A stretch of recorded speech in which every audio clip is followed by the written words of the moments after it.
ပွဲကြီးပြီးရင်ဘယ်လိုပြောကြမလဲ Honeymoon ခေတ်ထွက်ရင်ဘယ်ကိုတော့သွားမယ်ကမ်းခြေတွေစီသွားမလားတောင်ပေါ်မြေစီသွားမလားပြောတာပြောလိုက်မင်းဟောတိုင်းချင်ရဲ့မင်္ဂလာရှိတဲ့နေ့တွေဒီနေ့စတင်ပြီမင်္ဂလာရှိတဲ့ခေတ်တွေတို့တူသွားဘယ်နေရာကိုသွားသွား MAI လုံးလုံးစိတ်တိုင်းချ MAI ကိုယူစစင်းမြေ MAI ချစ်သူများရဲ့ကောင်းကင်ခီ MAI honeymoon ပေါ်ကွယ် MAI MAI honeymoon ပေါ်ကွယ်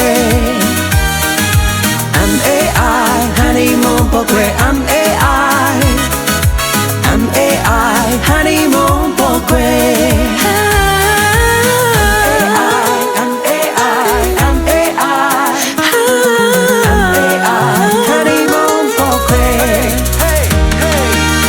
ဆွေတွေကိုအခမ်းတကယ်ကိုပြင်ပန်းနေ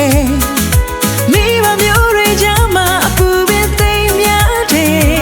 အထင်ကြီးနေရာတွေသွားမလားဒီပါဆိုရင်ကောင်းမလားပြောတာပြောလိုက်မင်းသဘောတိုင်းရှိရဲ့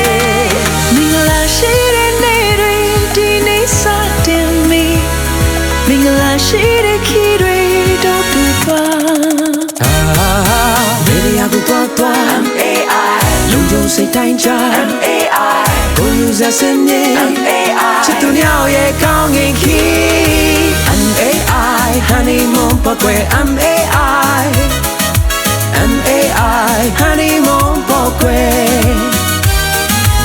MAI honeymoon ပေါ်ကွယ် MAI MAI honeymoon ပေါ်ကွယ်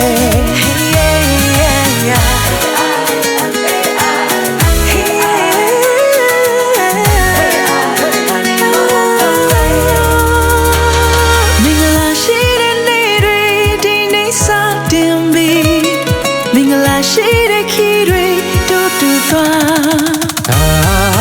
ဘယ်နေရာကိုသွားသွား MAI လုံးလုံးစိတ်တိုင်းချ MAI ကိုယူစစင်းမြေ MAI ချစ်သူများရဲ့ကောင်းကင်ခီ MAI honeymoon ပေါ်ကွယ် MAI